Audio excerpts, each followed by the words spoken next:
Well, hello and welcome to another 1615 webinar. I am Matthew Ellison. I serve as president of 1615, where I also serve the organization as a church missions coach. And again, we are so thankful you are with us today. So what I want to do is just take a couple of minutes. I won't take too long to let you know about some upcoming events, as well as some resources that may be of interest to you. The first is two books that we have co-authored. I've co-authored these books with Denny Spitters from Pioneers. The first is When Everything is Missions, and the second is Conversations on When Everything is Missions. And the topic we address in this book is this prevailing idea that says everyone is a missionary and everything done in Jesus' name is a missions work. And so we challenge, are those biblical ideas? Are they helpful? Do they lead to more missions work being accomplished or less? In fact, our presenter today gave us a really great endorsement for book one, and he is a contributor in book two. He's got an incredible chapter in Conversation on When Everything is Missions, really addressing the history of how we arrived at a place where we call everything mission. So if you want to learn more, go to wheneverythingismissions.com. You can buy them individually, or there is a bundle price for both books. We also have a podcast by the same name, When Everything is Missions, and we have a few seasons on there, including one that has the contributors from the second book as guests. So please take a listen wherever you get your podcasts. The Mission Table is a series we started several years ago where we gather leading missions thinkers and practitioners, and we address critical, controversial topics that are impacting the missions world. There's 3 seasons archived, and season 4 is coming soon, so stay tuned. We're very excited about that. Again, our guest today has been a guest on the Mission Table for several episodes, so you want to visit that and listen to some of JD's conversations. I want to remind everyone, today's webinar is being recorded. We've been recording these since 2011, so we have a vast library of webinars on all variety of missions topics with a particular focus on local churches. So please take a look at those webinars. We have noted speakers, and many of our valued partners are also our presenters. So please take a look at that at 1615.org/webinars. And then we have the Missions Matters podcast, a podcast we do in collaboration with Missio Nexus. And really excited about this production. There's been some great conversations over the last 2 years, and we're continuing this year as well. So wherever you get your podcast, please take a listen to the Mission Matters and subscribe. The Mobilize Church Workshop is something we launched in 2019. It's a 2-day regional workshop. We also have a virtual version where we take a look at what a mobilized church actually looks like. We dive deep into Acts chapter 13, looking at the church in Antioch of Syria and what made this such a special church. And we glean lessons from this church, the very first church we read about in the New Testament that had a vision to take the gospel cross-culturally. So please take a look at our website. You can find out about our live in-person events or some of our virtual events as well. Leave that for just a second. You want to learn more about the ministry of 1615? Please visit us and subscribe to our social media feeds as well. Well, today's webinar is entitled Apostolic Imagination, Rethinking Missionary Engagement from the Inside Out. And today's subject matter expert is a good friend of mine and a friend of the ministry, JD Payne, who currently serves as the professor of Christian ministry at Samford University. Really excited about this topic. I heard JD present some of this content several years ago in one of our webinars, and it's now been fully developed. And of course, it's available as a book. And well, I'm stoked to listen to this today and participate in it myself. So just a few things before we hand the controls over to JD. Your phones are muted to preserve sound quality, so you can listen through your computer speakers or you can call in on the telephone. As questions come to mind today, please type them in the question and answer panel that's located in the GoToWebinar task panel on the upper right-hand side of your screen. We're going to be addressing your questions for the last 20 minutes of our time together. And this is really your opportunity to enter into the dialogue with JD. So please, as they come to mind, put them in that section there and we'll address them for about 20 minutes at the end. About 200 people are registered for today's webinar. And again, another reminder, this webinar is being recorded and will be available within the week at 1615.org. So if you're blessed today by the webinar, please pass it around to those in your sphere of influence. So I'm going to turn it over to JD here. Give me just a second to do that. JD, if you can unmute yourself. And brother, thank you so much for being here today. It's all yours. Hey, thank you so much, Matthew. It is quite an honor to be with everyone today. I am delighted at this time that we can have together. Oops, sorry, I advanced my slide too far. Glad we could have this time together. I am not on video right now, so if you're wondering why, it's because there are complications, of course, with technology on my end. And so Matthew and I, earlier this morning, we were troubleshooting. We brought in IT people from GoToWebinar and then even here at Samford University, and could not resolve the problem. So probably for you, it's better that you're not seeing my face. I've got the voice for radio and audio podcasts. But yes, just want to let you all know here in Alabama, we operate like it's 1999. And I'm using technology that's just a little bit better than my TRS-80 Radio Shack computer that I had as a kid today. So, so anyhow, having said that, you got my voice, you got my audio today. I do want to echo what Matthew said about questions. I really want to encourage you to send those in. When I have given this presentation before, it's generated a good deal of conversation. In fact, I'm going to be sharing a breadth of information with you in a very limited amount of time. I have several slides that I will be sharing with you. In fact, one of the things that I want to make available to you is that if you're interested and you want this slide presentation, I'll be delighted to share it with you. Because there will be times when I'll be going through these slides very quickly, and you may not have time to jot down what's on the screen. I also give you several options to follow up with me beyond this conversation, because I would indeed like to have more time to interact with you than what we have today. And so I welcome emails from you. If you're interested in hearing more about these various topics that I raised today at a much deeper level, I've written about them extensively at my blog. I have posted 7 podcasts at Strike the Match on a variety of these topics that you may be interested in. And then I've posted several videos on my YouTube channel. And then, Lord willing, I'll be posting some other videos in days to come. So that information is available to you. And again, if you want this, just send me an email and I'll be glad to send you this podcast, or excuse me, send you this set of slides. Matthew, I do want to thank you so much for having me here today. It's really an honor. I so much appreciate you, brother, and your ministry, and just have for so long, and so thankful for your friendship. So excited for what the Lord has been doing and continuing to do through 1615. And so please keep up the great work. Matthew mentioned, where's this information coming from? The information is actually coming from my book that was just released last week, as a matter of fact, with Baker Academic. It's Apostolic Imagination, Recovering a Biblical Vision for the Church's Mission Today. This book has been a long time coming in my mind and in my heart. And up front, I will say that it goes back 15, 18 years maybe.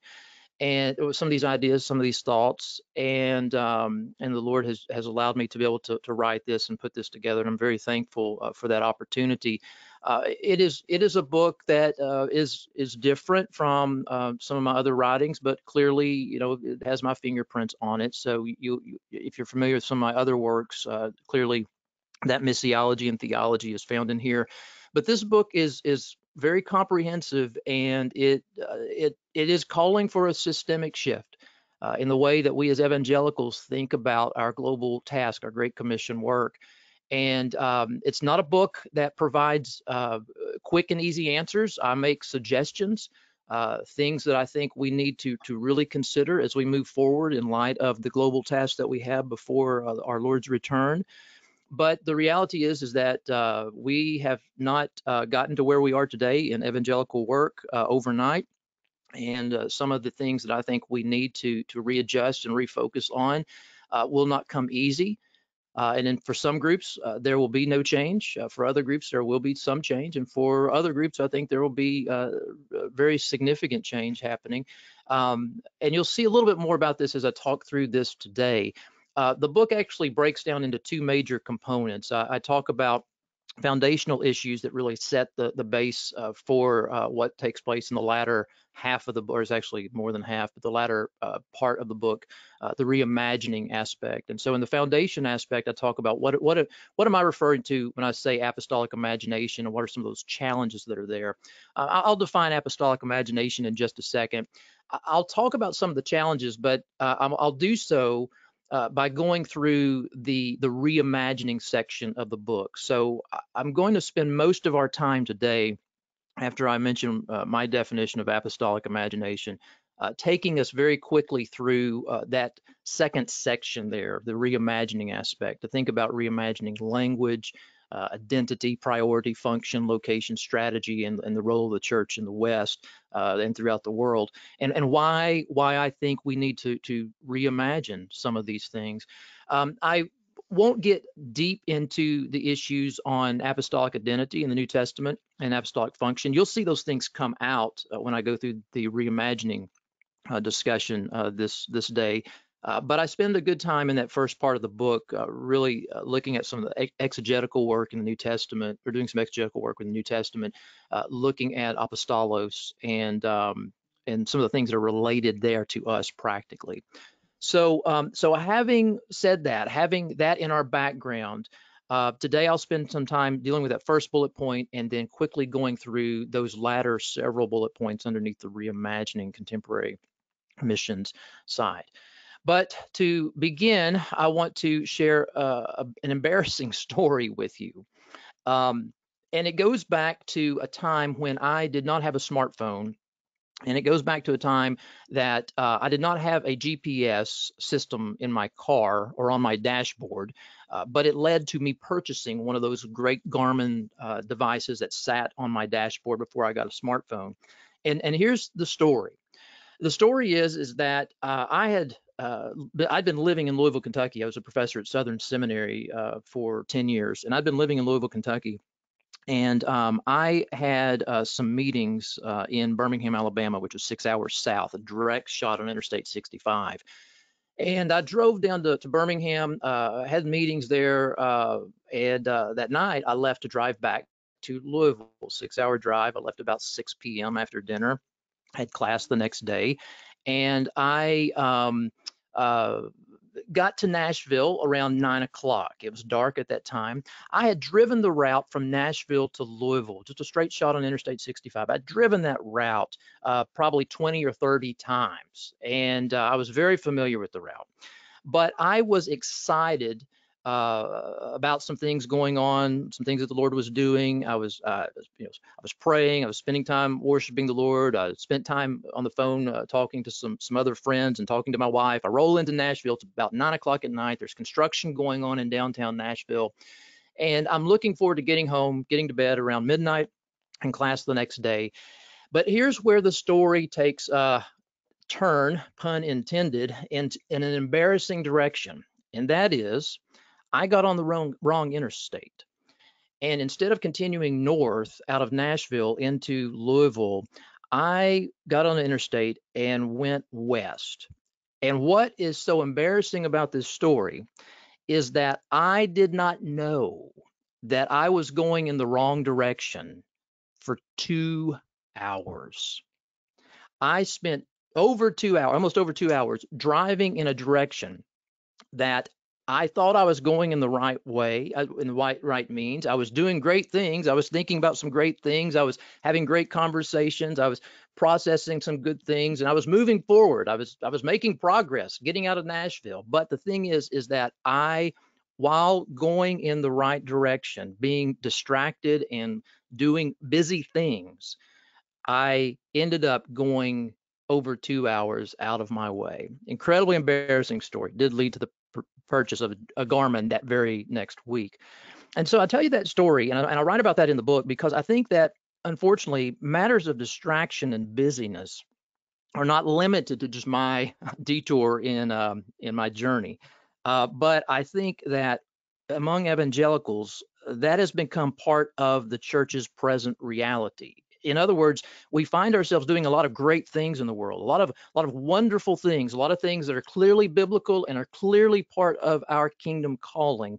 But at the same time, I'm wondering if maybe in certain areas, while we're doing those things, we may not be wise stewards. We may not be wise kingdom citizens with the opportunities and the things that we have, and may not be moving in the right direction that we need to move toward. Whenever we go to the book of Acts, for example, before the ascension, the disciples asked Jesus if he was going to restore the kingdom at that time to Israel. And, they were reflecting basically a view that the prophets had, that the Messiah was here, the enemies of the Lord were going to be overthrown, and the judgment and the restoration of all things was going to occur. But they had to have a shift in their imagination, a shift in their thinking that would refocus not only their theology, but also their methods of what the Lord wanted them to do. And he basically told them, it's not for you to understand the times and those matters, but when the fulfillment of Joel's prophecy occurs, you will be witnesses for me in Jerusalem, Judea, and throughout the uttermost parts of the world. And so you have the disciples moving beyond this moment in God's mission, being filled with a deep sense of living out really this eschatological fulfillment of God's mission. The last days had arrived, confirmed by the Messiah. The outpouring of the Spirit and the ingathering of the Gentiles had begun in earnest. But I would say we today need to begin to think about refocusing some things. The church is always to be reforming. We're always to be coming back to the scriptures and making certain that we are embracing the faith that was once for all delivered to the saints. But at the same time, I would say that part of our reforming or reshaping or refocusing that's taking place also requires us to make adjustments in methods, in strategy, in the way we think about some of the things that we've done for a long period of time, and in some cases, some really deep systemic shifts.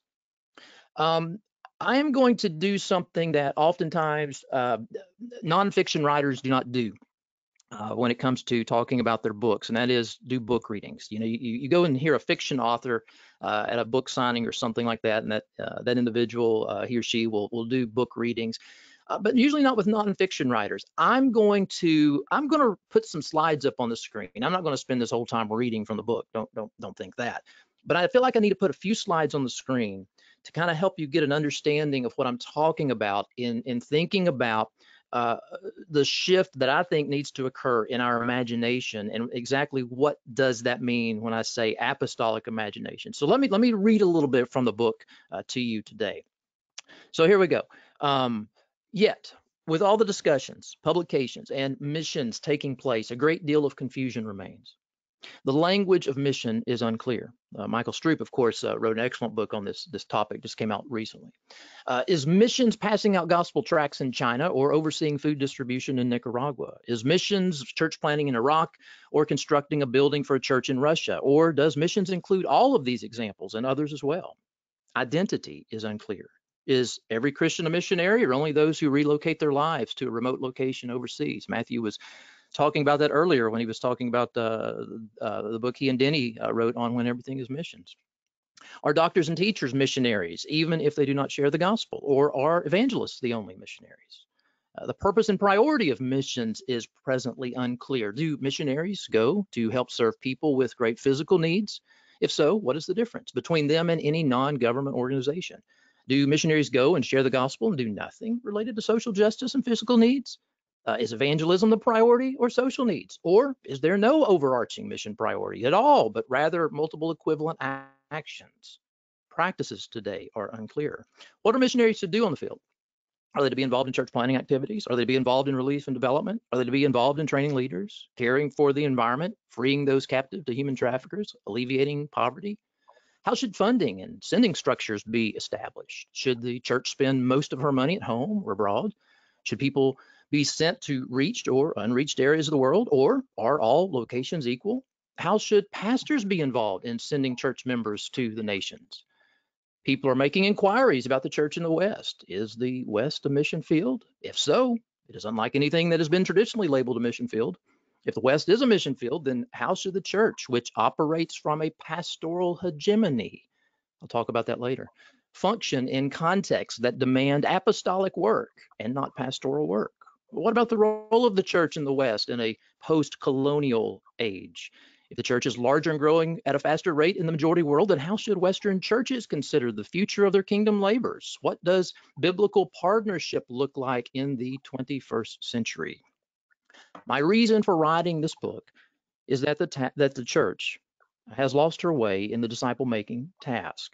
She has ventured away from the path of the apostolic and continues down a road involving numerous important and good activities. Don't miss that. Numerous important and good activities labeled missions. The need of the hour is to ask, what is the apostolic imagination that influenced much of the first century labors, and how does it affect the church's global task today? So a heavy emphasis on the notion of the how, the practical aspect. So that brings me to asking the question that I told you that I would define just a moment ago.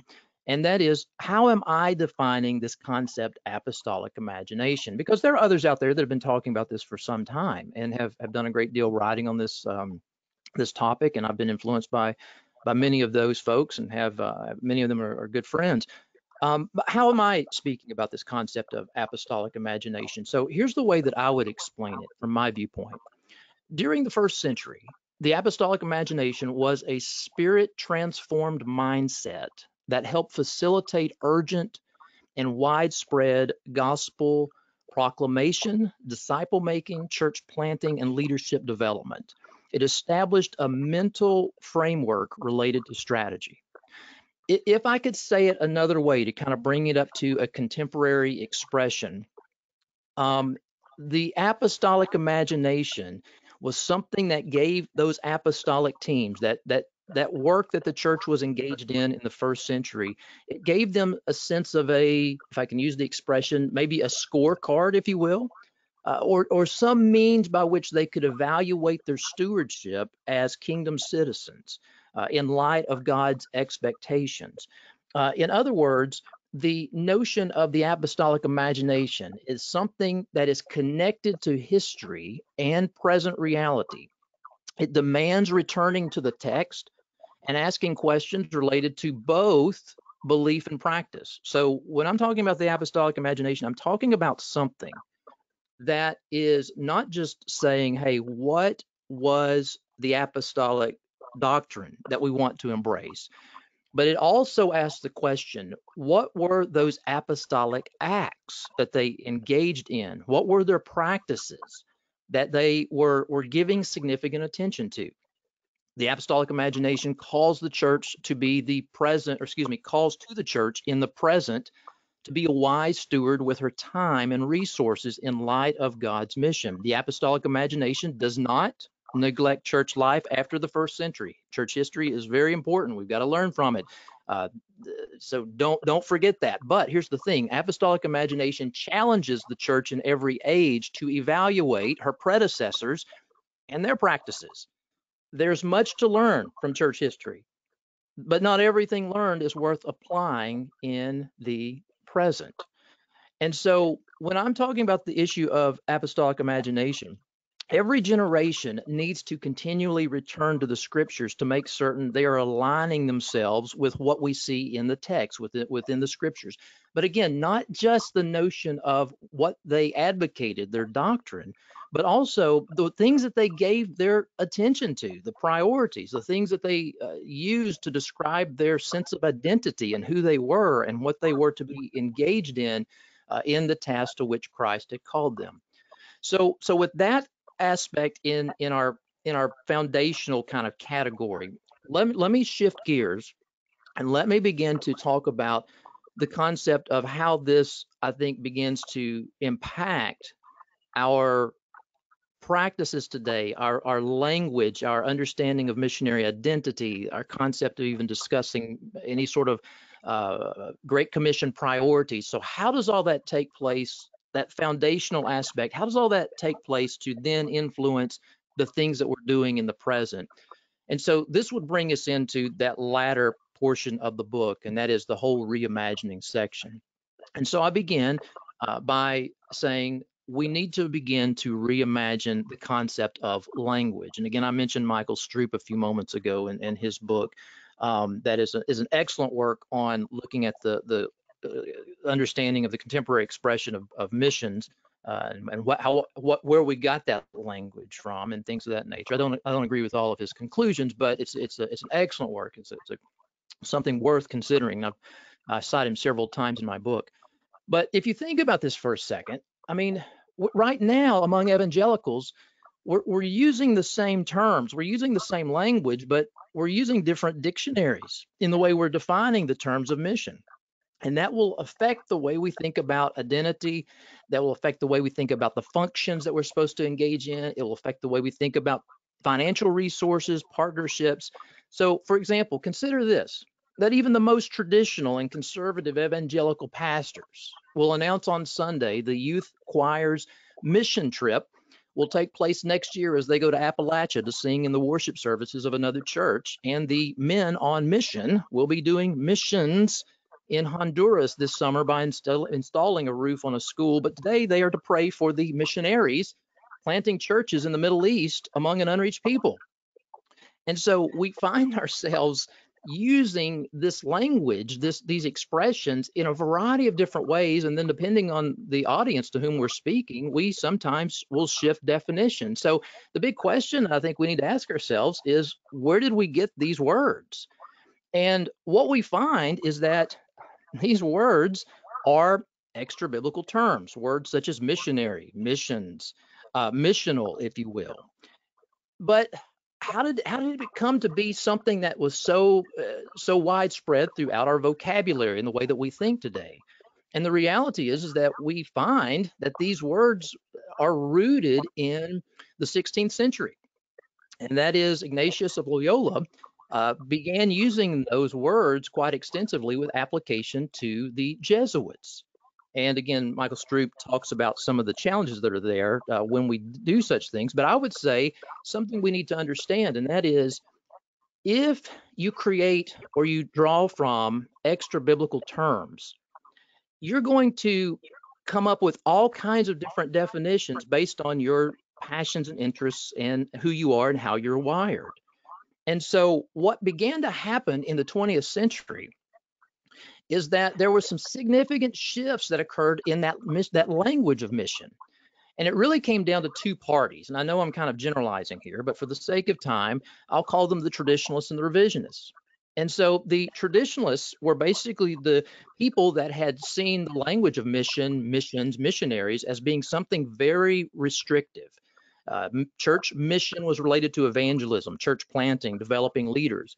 The traditionalists were the ones that had gone to the field. They had sacrificed greatly. It cost them their lives in some circumstances to embrace this language of mission that they held near and dear to their hearts. It was language that, while it started with Ignatius and the Jesuits, you have Zinzendorf applying it to local church use with the Moravians, but the traditionalists were the ones that were the people in the trenches.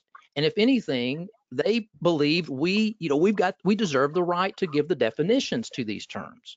But then something happens in the 20th century, and we begin to get into the discussions related to Karl Barth and Karl Hartenstein and others about Missio Dei and how mission is God's mission, and it's something broad, and the church is to engage in missions.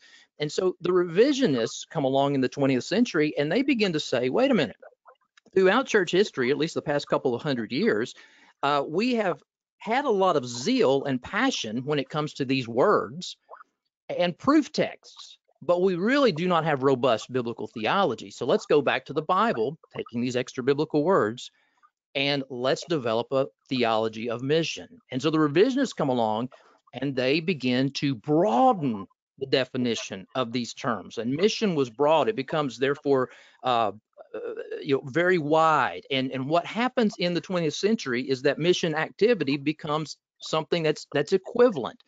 So we find ourselves in the 20th century and even today between the traditionalists and the revisionists saying, no, wait a minute, this language is mine. And the other group is saying, no, it's mine. These are the ways that we should decide how these words are.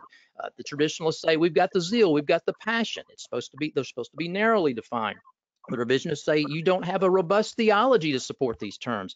And at the end of the day, who's right and who's wrong? Because these are extra biblical words. And so definition is in the eye of the beholder, depending on what side you stand on, because you're pulling these words from outside of an exegetical theology. And so where we find ourselves is that though the work of the revisionists revealed the shortcomings of the traditionalist view, they made some significant mistakes.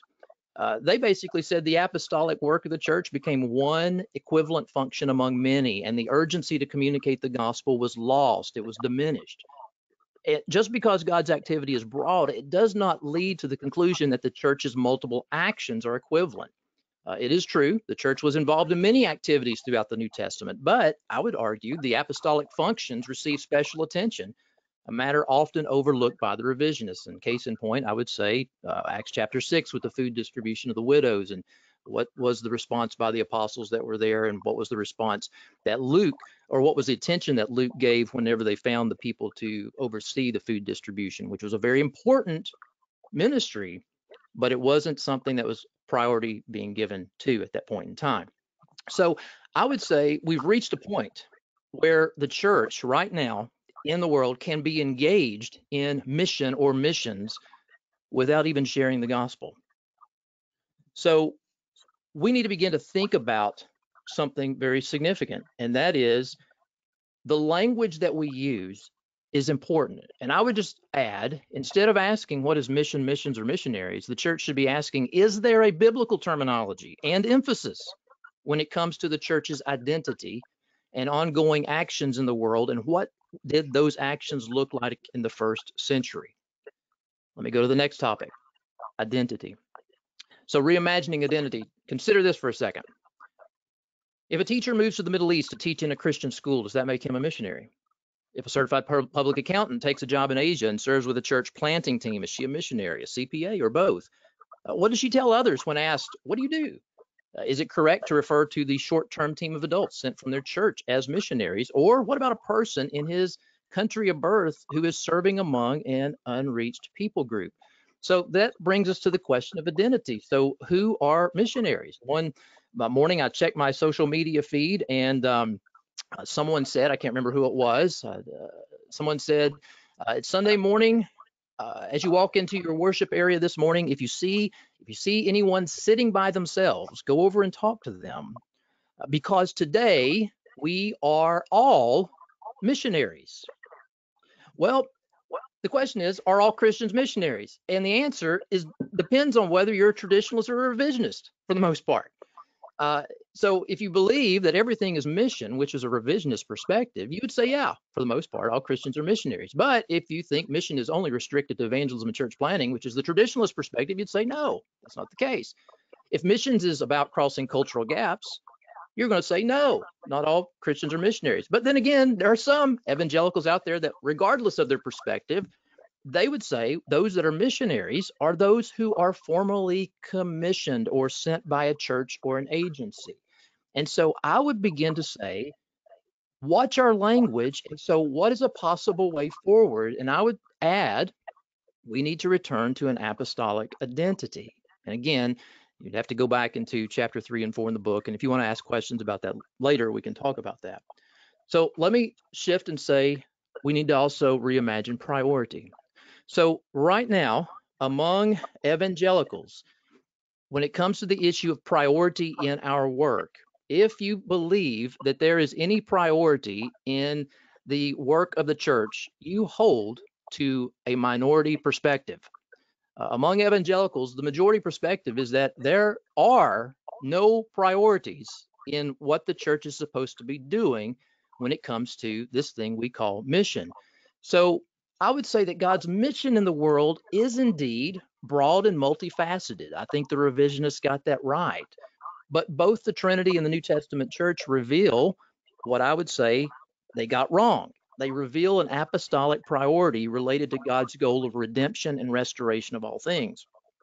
Though the church's actions in the world are also numerous, they are not equivalent with one another. Life in the kingdom, through local expressions of the church, is to be represented by gospel proclamation and social transformation. Believers are to be salt and light with both word and action. Confusion has often resulted, and this is important, don't overlook this. Confusion has often resulted when the church has overlooked her apostolic role in the world and concentrated on the established church role in the world. And I'm going to come back to that and say some more in just a second. But as we stand at, I believe, a crossroads, what's a possible direction forward? And I would say we need to think about a Great Commission triage. And that is, we need to recognize that there is a difference between the established church and what she is supposed to do in a community, in a context, among a people, and apostolic teams. What existed in microcosm in the apostolic teams in the New Testament was to be magnified in the local expressions of Christ's universal body that were planted in various cities throughout the first century. And so thinking about the notion of Great Commission triage, it really requires us to recognize that while we're all a part of the body of Christ, that the established church engages in ministries in ways and at levels that the apostolic teams were not to necessarily engage in, and at certain levels. So that leads us then to thinking about the notion of the concept of function. So it ties in with this notion of thinking about a priority, that the apostolic teams were to engage in something that had a high degree of significance in the ingathering of the Gentiles before the great day of the Lord. And so that in the process, as Paul would talk about in Romans, that so many Gentiles would be swept into the kingdom of God, that it may lead the Jews to jealousy. There was a priority that was there that was seen as significant, but that brings us then to asking questions about functions related to those that we traditionally refer to as missionaries. And so much of the confusion regarding mission function today, I think, is due to misplaced expectations. An apostolic team and a local church are not the same. One gives birth to local churches, the other commissions and sends teams. One establishes communities to live out the kingdom ethic.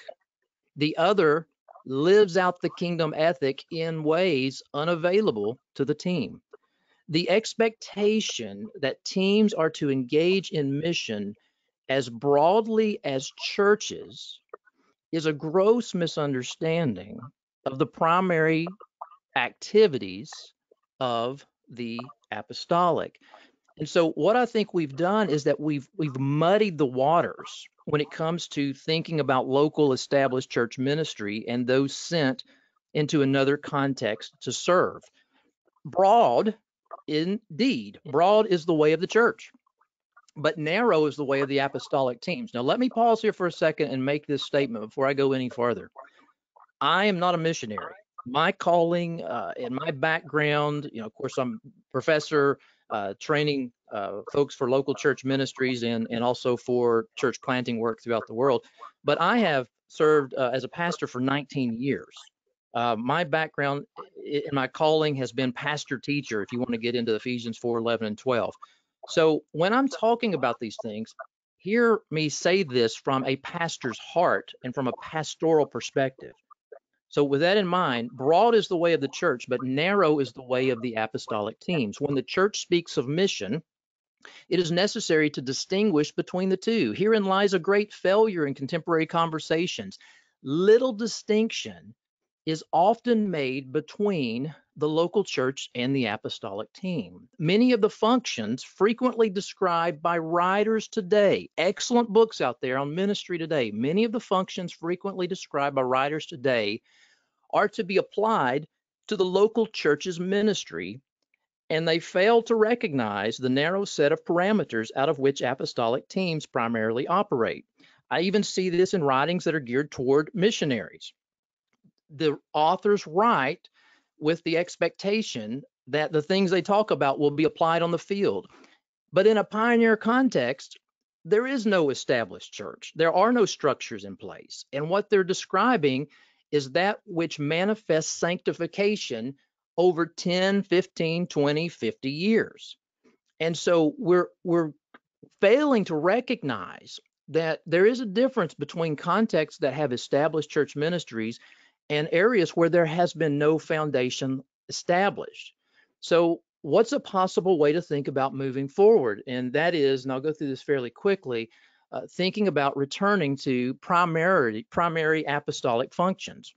And I would say that we see at least 6: evangelism, teaching, planting churches, developing pastoral leaders for those churches, caring for those new churches, and partnering with new churches, all under the umbrella of apostolic teams, all with the notion, to borrow from John Nevius, that these teams are scaffolds. They're not permanent fixtures, that the apostolic teams were engaged significantly in these functions in the first century, even though they would then eventually move on down the road, so to speak, to work where there is no foundation that's been established. And so that kind of brings us to this notion of imagining location. And I know today we recognize that missions is not overseas. It is more about crossing cultural gaps and not crossing oceans.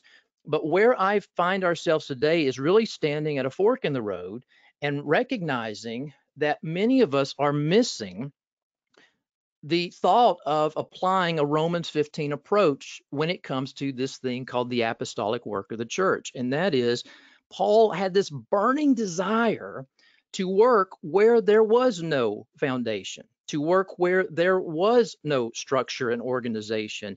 And so what does a Romans 15 approach look like when applied to what we're doing today?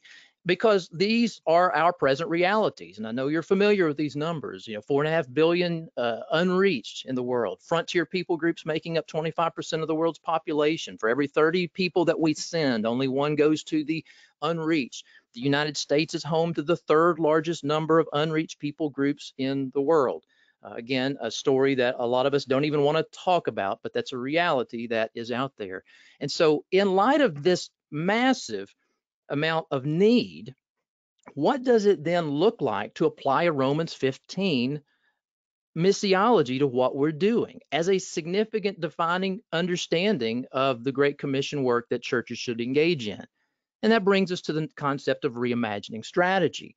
And oftentimes, this is how we go about strategy. We do a bunch of good things and we say, yeah, we hit our target, because we're always defining our target based on what we do.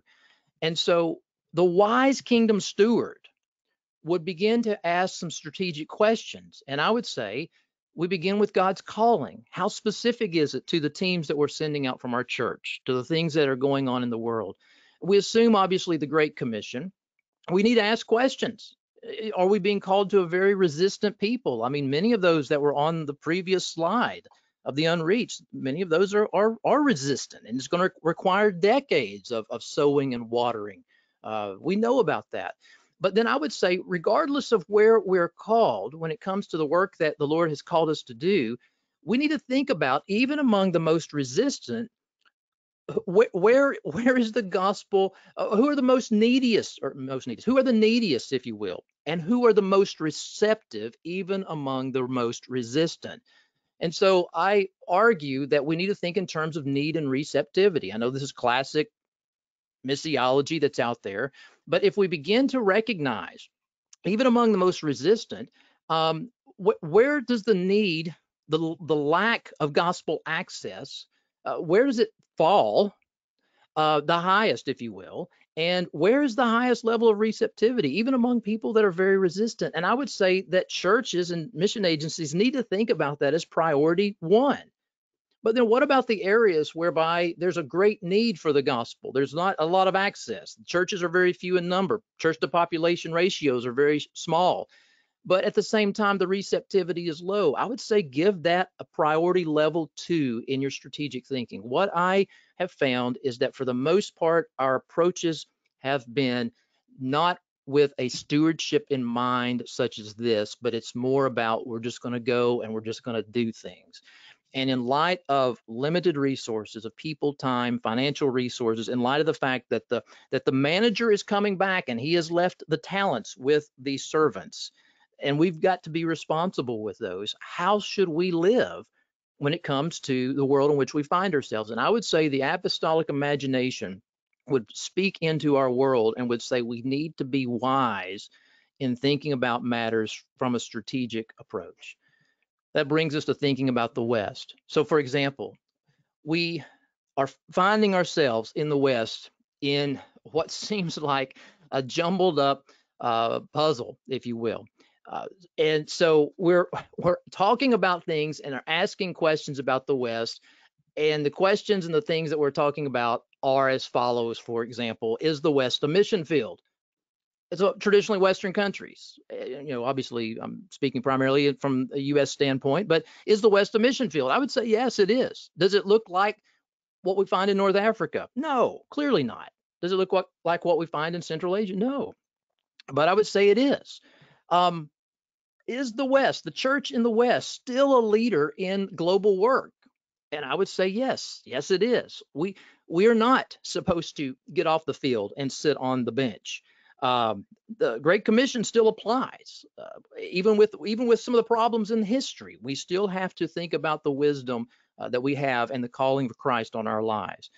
Is the church in the West a church that must partner with majority world believers for both work at home and abroad? And I would say yes. The answer is indeed very much the situation. So where do we find ourselves? And I'm going to kind of end on just summarizing some thoughts on reimagining the West and see what questions you have. But where we find ourselves today is a unique situation in church history. We're in a post-Christianized context.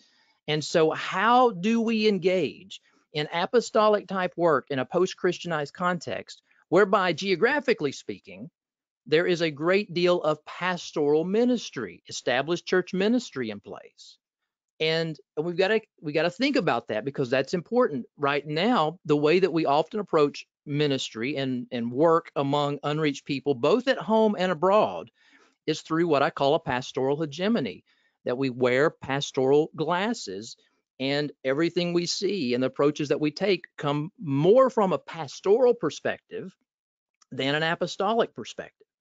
And so this is going to require significant shifting in our thinking, the way we do things. The migration of unreached people groups to the West, the opportunities that are there are just huge. And I'm so thankful that more and more churches, more and more groups are seeing that and are getting involved in reaching the unreached people that are on the move.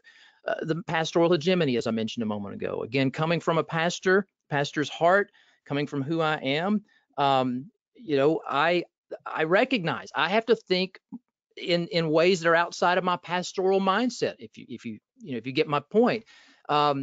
But we operate, for the most part, when it comes to church planting throughout the world, from a pastoral perspective, first and foremost. That's wonderful if there's an established church. It's almost like, the old saying, if every tool in your toolbox is a hammer, then everything in the world, is going to be a nail. And that's often the way that we approach ministry, both at home and abroad. And it's, you think about church planting, we filter it through a pastoral set of context, a pastoral set of lenses. And this is a really significant issue. I spend the entire conclusion of the book just writing from my pastor's heart to other pastors and saying, pastors, here are 14 things that I want to challenge you to think about in leading your congregation to the nations. The use of resources, how we'll be faithful in the financial resources that we have. And many of you know the stats of how little resources go to the unreached. Global partnerships. I know a lot of people are writing and talking about this. This is a big, big thing. And it's something that's really significant and really important. And then the issue of training. So how do you train people who are called to be pastors to not only be pastors, but how do you train them with an apostolic imagination to lead their congregations, to develop and equip teams to go to the nations? So I'm going to kind of pull all this together right now. I'm going to turn it back over to Matthew, because I want to leave some time for us to be able to to talk, ask some questions, let me clarify some things that maybe were confusing. So Matthew, I'm going to pitch it back to you, brother. Well, JD, Thank you, brother. I was feverishly taking notes, and then I remembered I have the slide decks. So that was about 15 minutes in. Not as quite as bad as 2 hours on the wrong road, but Oh man, it in the was same bad. category, brother. Listen, fantastic, brother. I really appreciate this conversation. Let me just deal with this. How can people pick up the book? Because I'm asking for myself. I'm going to buy a couple of copies. How do they get the book? Yeah, thank you. Thank you for asking. So it just came out last week. It's available anywhere. Anywhere you buy books. Just wherever, whatever your preferred means of purchasing your books. It's obviously available in Kindle form as well. Amazon, wherever you go, easy to find. Fantastic. Well, again, I want to take a deeper dive into the content. Of course, we're kindred spirits, and I think we have the same red hearts. So I can't wait to get into it. So here's some questions, brother. As a worker in Europe, working among the unreached people pouring into Europe, the water is very muddy between working with existing church and also seeing churches planted among the unreached, crossing cultural boundaries, not just an ocean. Any insight or thoughts of how to unmuddy some of those waters? Great question. My ministry years have primarily, other than short-term trips, have primarily been in the States. And I've wrestled with that question in the States, and here's how I've approached it. And maybe you can think about this in a European context. What I have found is that there are a lot of churches in the States that do not want to be involved in church planting for a variety of reasons. But if I can get them to see an unreached people, which typically is a minority, an ethnic minority group to that congregation, a group that has a different worldview, a different set of cultural values. If I can get them to see the need that is there to begin work among a group that is culturally different from them on a radical level, then the step to move them in the direction of being involved in church planting is generally easier than if I was trying to lead them to plant a church among another ethnic group like themselves. So the crossing of the cultural gap, I've found, at least in the States, has been a huge means of which to leverage the importance of reaching the unreached when it comes to church planting in one's Western context. Thank you, brother. This question, good one. Do we see examples in scripture where Jesus or Paul prioritized receptive peoples and places? If so, where? I think, yes, I do. I think that we see it in a variety of places. I mean, Jesus talked about, shaking off the dust. We see times where people said to Jesus, "Get out of here." Mark chapter 5, for example, legion of demons been cast out into all the pigs. And so they basically come out and say, "Jesus, get in your boat and get out of here." And Jesus gets in his boat and he leaves.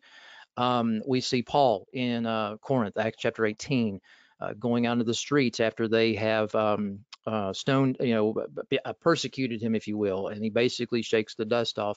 So I think we do see that throughout the scriptures, that there was this notion of we're going to continue on. I mean, you think about the phrase that gets Paul in trouble the most. He's preaching to the Jews. You won't listen, the Gentiles will, and so I'm going to them. And then, of course, everything breaks loose after that. So yes, I do think we see that in both the life of Jesus and in the Apostolic Church. So JD, let me push on that one a little bit. How do you balance that idea out of being strategic, prayerfully, Yeah. spirit-led, calculated decisions, okay, with our tendency to move away from difficulty and suffering? And I bring this up because I worked with the church and they were evaluating a couple of people groups, and they picked a group highly resistant, not receptive. The group they picked was not that group, and they said, we are going to go to a more receptive place. Maybe some of the rationale you even described, but someone in their elder team said, well, maybe the missing ingredient from this group that is resistant is bloodshed. And he wasn't being harsh, or, it wasn't Right. hyperbole. He was Right. saying maybe what's missing is the suffering of God's people in the proclamation of the gospel that's going to open the door. Maybe you could touch on that a little bit.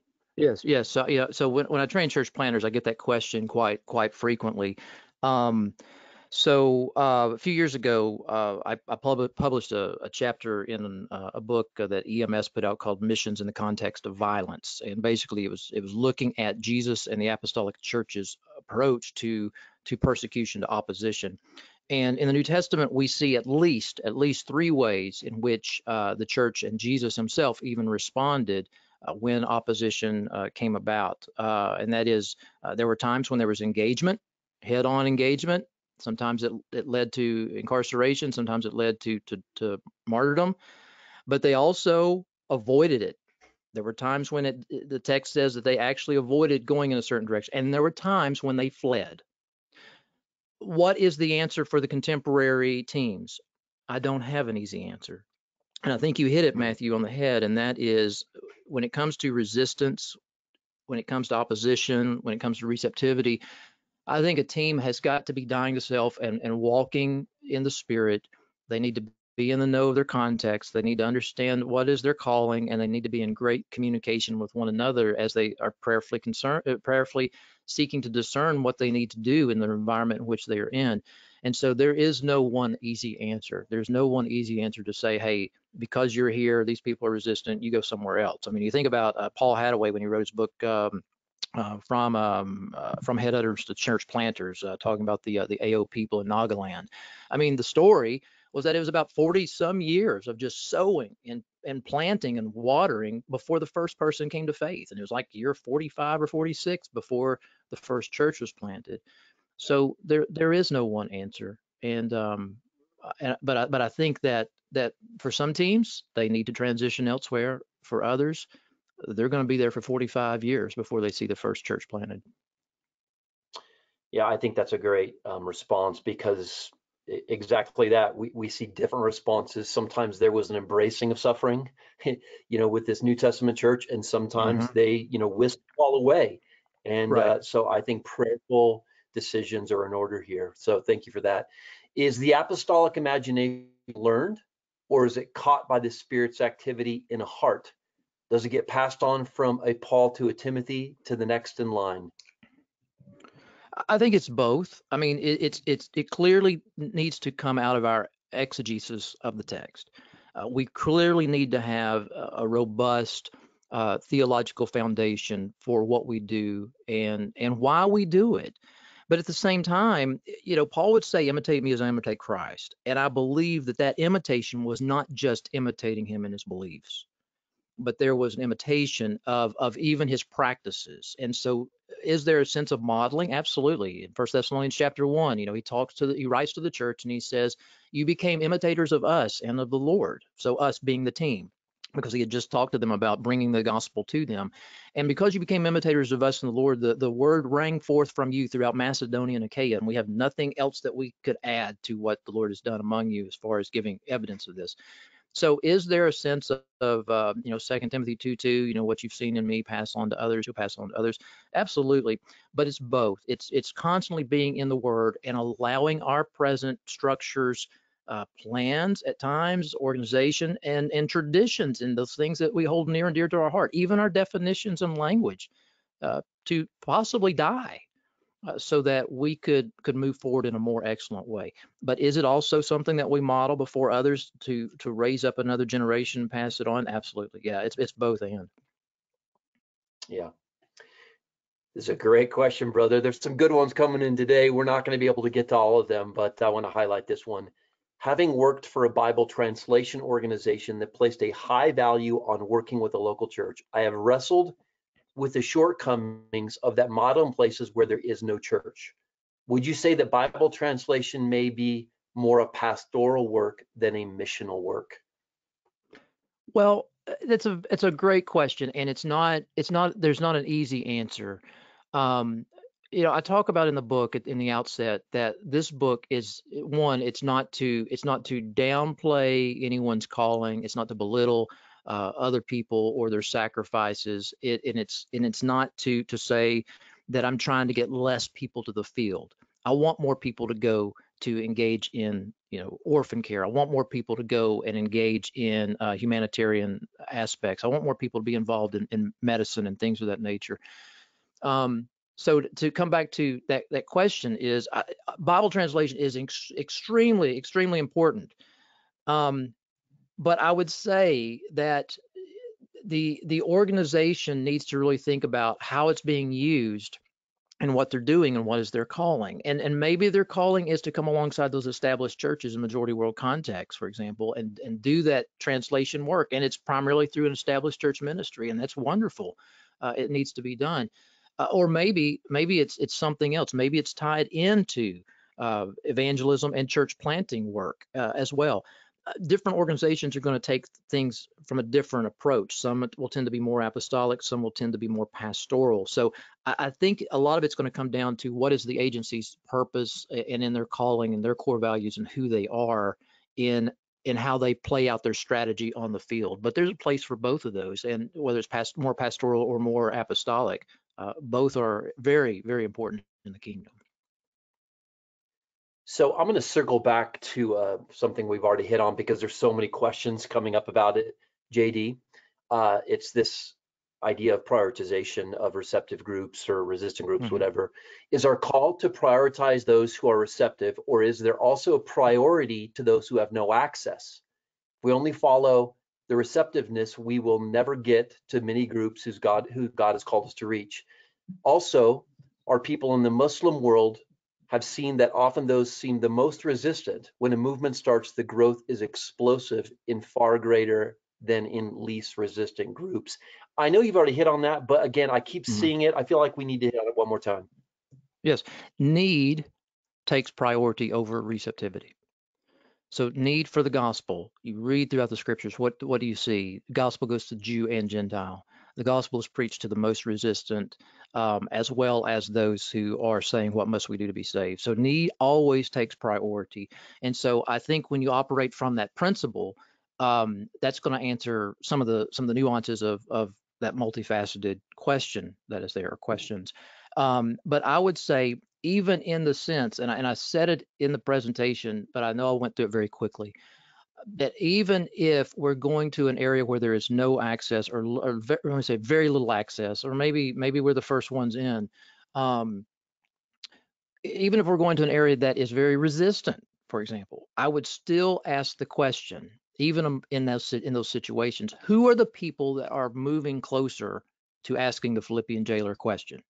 In other words, and again, I'm speaking in hypotheticals here for the sake of time, but if I go into a context and everyone is out to get me if I say anything about Jesus, is there anyone in this context that may not throw a rock at me? They may just give me a bad look. You see what I'm saying? In other words, I think there are different degrees of resistance and different degrees of receptivity. And so I would say the wise steward, while we take the gospel to all, begins to say, all right, who here is now at least open to having a conversation over tea? Because because most of the people here, they close their door every time I come around. But if there's someone that's open to having a tea, even if they're very opposed to what I stand for, let's start there. I think that's just a wisdom thing. But the gospel goes to everyone regardless. Yeah, I'm glad you I don't know if I addressed that got all that. I again. don't know if I got all that. It was a very detailed response, and I may have missed some of that. No, I think you hit it, brother. Of course, I can't hear the voices of those who are asking these questions through text, but I really, even for me, having you emphasize again that need is at the top of the list. It is. That's the most And if important yes, stuff. and so that's why when you go back to that need receptivity chart that I have there, if we have huge amounts of need, meaning lack of gospel access, and at the same time people who are more open, then I would say the wise kingdom steward starts there. But if you have people that have huge amounts of need and they're not very receptive, that to me is field two, priority two. And so if you go back to that chart, you see that need is the critical issue. When I was pastor last church where I served, I mean, we were sending people to some of the neediest and most resistant people on the planet. That was priority for us. And so, but even as we taught them to go, we were asking for them to be praying and looking for the people among those that may be more open to hearing what they have to say. Yeah, good. Okay, man, they keep coming, brother. how could the concepts you're dealing with in apostolic imagination help with the current conversations on and maybe misunderstandings of movement methodologies? You want to dive into that one, brother? Well, yeah. I mean, I really thought that we as evangelicals had kind of moved beyond some of those issues that are taking place there. So my take on, I'm gonna speak very generally here, because the way that I've found to kind of address that issue when it comes up is to ask more questions and find more details to make my answer more specific. So I'm going to speak in generalizations here. I do think that the apostolic imagination gives a priority in the apostolic work, not only to evangelism and planting churches and to the development of leaders, but those leaders being um, very qualified elders. Acts chapter 20, Paul tells the Ephesian elders there at Miletus, I've declared to you the whole counsel of God, but at the same time, savage wolves are about to come in. Paul was able to maintain that missionary faith and the power of the Holy Spirit because he had commended them to God and the power of his word. So I think that if you look at the apostolic imagination, what do you see? You see an apostle who's concerned about the care of churches and their sanctification and health. At the same time, you see an apostle who, according to 2 Thessalonians 3, verse 1, says he desires to see the gospel speed ahead and be honored. So I do not believe movement and multiplication and church health are mutually independent of one another. I believe that if you're preaching the whole counsel of God, then you are going to be driving toward movement. And part of that is that you're looking toward healthy churches, and so it's wed in the heart of the apostolic.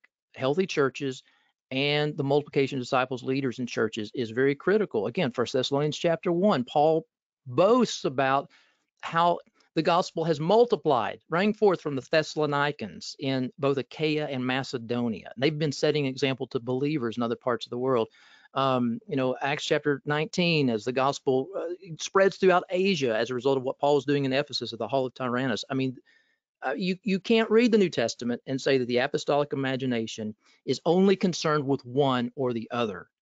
And so the apostolic imagination is concerned with church health and leadership, and it's concerned with widespread dissemination of the gospel and the multiplication of disciples, leaders, and churches. Very good. So, real practical question here. Do you have any suggestions for starting conversations about this topic as a layperson in a local church? Yes, and part, even though I said the conclusion of the book is really written to pastors, there's a lot that is there for people that would be considered lay people in the local church. And so part of it is helping pastors to recognize the importance of their ministry and for them to remain pastors. I mean, a lot of pastors think I'm saying, stop being pastors, but no, I'm saying, discharge that Ephesians 4:11-12 ministry to equip the saints for the work of the ministry, which means calling out and raising up people to go out as apostolic teams. And so I think just praying for your pastor, supporting your pastor, and beginning to, I would say, and again, I know I'm self-promoting here, but check out my podcasts that are at Strike the Match. They're free, they're available. Those are great conversation starters, videos I've put out there, blog posts to help deal with some of these topics and to think practically. I think that is a one place to begin with pastoral interaction. Very good. Hey, brother, I've got so many more questions, but we're running out of time here, and we've got a great audience still with us today. So I want to ask you just These to are great give questions. These are great. yeah, maybe just a parting, exhortation or encouragement for those still online here, and then I'll wrap us up. So what do you have to say here, brother? Well, I mean, as we walk faithfully with the Lord, He's going to give us guidance in all of these questions that we have. And I think we've got to recognize that walking with Him is about seeking first His kingdom and His righteousness, and allowing Him to adjust us in our practices, and allowing us to be maybe even reoriented and refocused in some of our theologies. And so all I'm encouraging us today is to think about what was that imagination that really drove a significant change in the first century and what they did, and how would that imagination affect us in our circles today? So whatever denomination you're coming from, or non-denominational group or agency or local church, or whether you're on staff at a church or not, I would just ask you to think about, what does the apostolic imagination look like, and how does that affect your ministry? And we just trust in the Lord to guide us in those days to come. Well, brother, I want to underscore that. When I was taking notes here, again, forgetting that I had the presentation in hand here, but you emphasized several times the importance of returning to the scriptures. You use, the word recovering in your, your kind of subtitle of your book. And, I think what's so important for us is that our missiology today, and I'm quoting Jeff Lewis here, is not shaped by preferences, prejudices, cultural trends, whatever, fill in the blank. We don't make missiology what we want it to be, but we allow the God of all nations to shape our missiology. That's really my main takeaway, reinforced. Return to the scriptures, make sure there's alignment with the heart of God. So thank you so much, brother. Thank you. It's been an honor to be with all of you. Thank you all for your time today as well, and your questions as well. Yep.